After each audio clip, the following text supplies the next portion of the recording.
So back in July, I announced that I would be making a video to do with the Royal Air Force, namely 39 Bomber Squadron on the Northwest Frontier with the Orca Hart biplanes. And quite a few people commented and they really want to see that video. But we have a huge problem.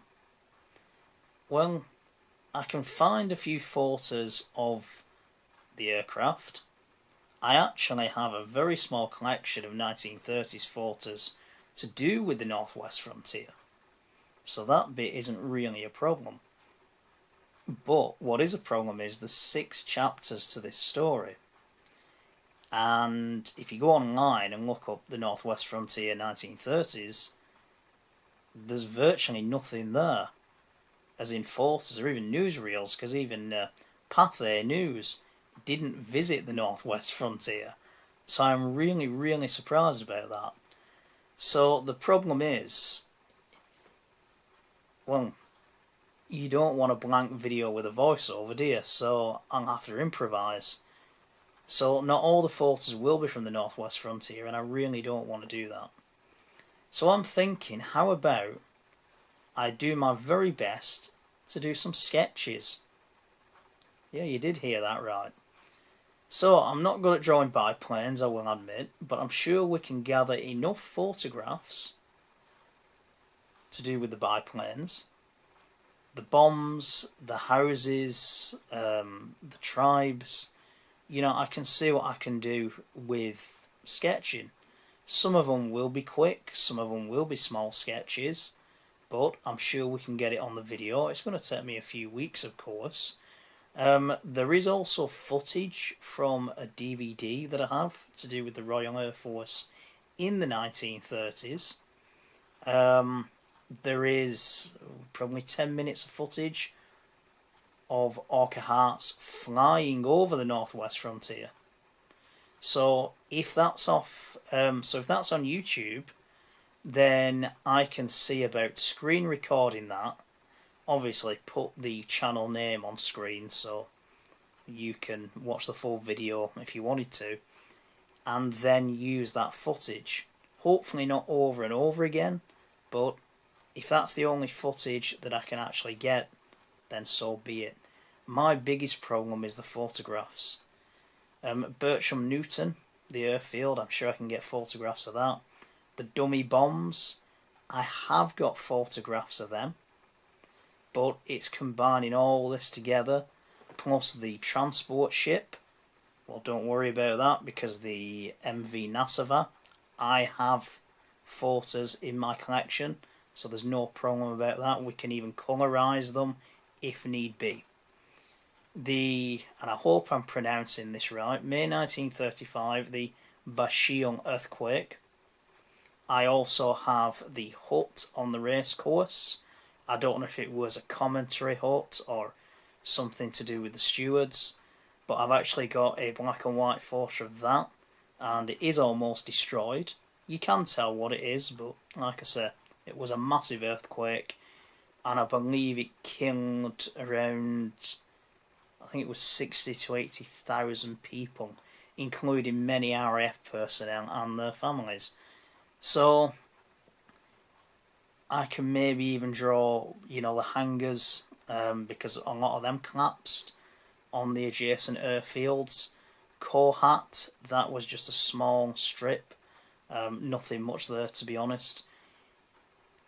But I'm wondering, now I know there's people from India who watch my videos, but I'm wondering if there's anyone from the Northwest Frontier, from Pakistan, that knows that area very well, who can maybe even get photos. And that's the thing now. You see, back in the day, before the line was drawn, Kohat was in India. Now it's in Pakistan. Peshawar, capital of the Northwest Frontier, where a lot of this took place, is now in Pakistan. So unfortunately there's a lot of changes.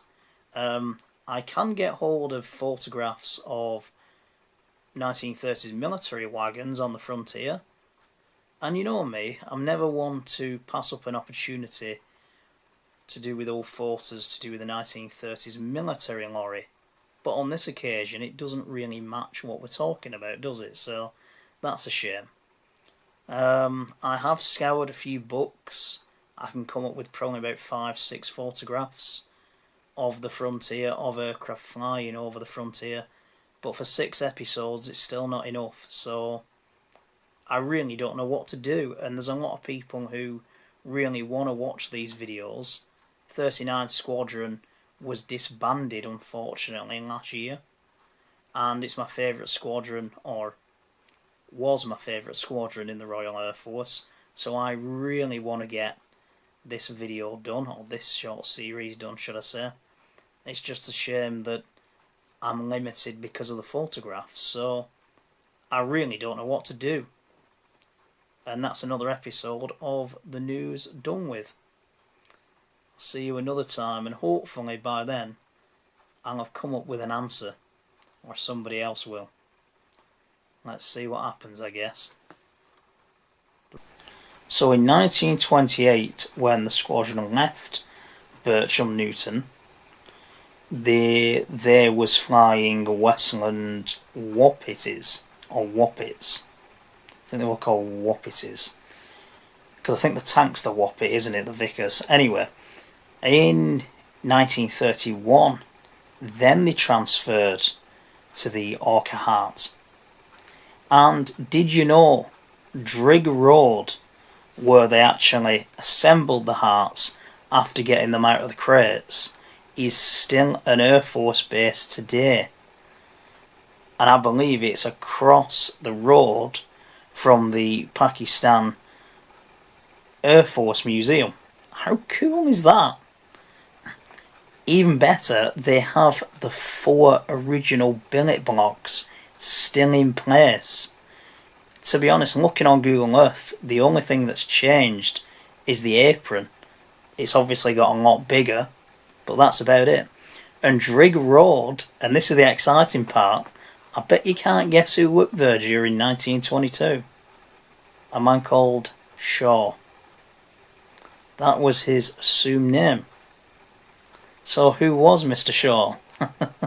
He was none other than the late great T. Lawrence of Arabia. He worked there as an aircraft mechanic. How cool is that? So there's a lot of things, you know, that make this story absolutely fabulous.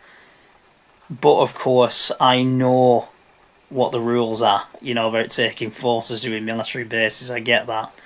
But it's just amazing that it's still being used today as an Air Force base, and that then billet blocks are up. I mean, that's just absolutely amazing, to be honest. Just fascinating. I found that out about 2 years ago. So, you know, there's still quite a bit to the story today, as in, even though it ended in 1939 with 39 Squadron going to the Far East and fighting a much more brutal enemy, it's great to know that the base is still there and still being used. It's a shame that it isn't to do with civilians, but hey ho. I'm sure from the main road you can probably see the billets, I don't know, but on Google Earth you can definitely see them.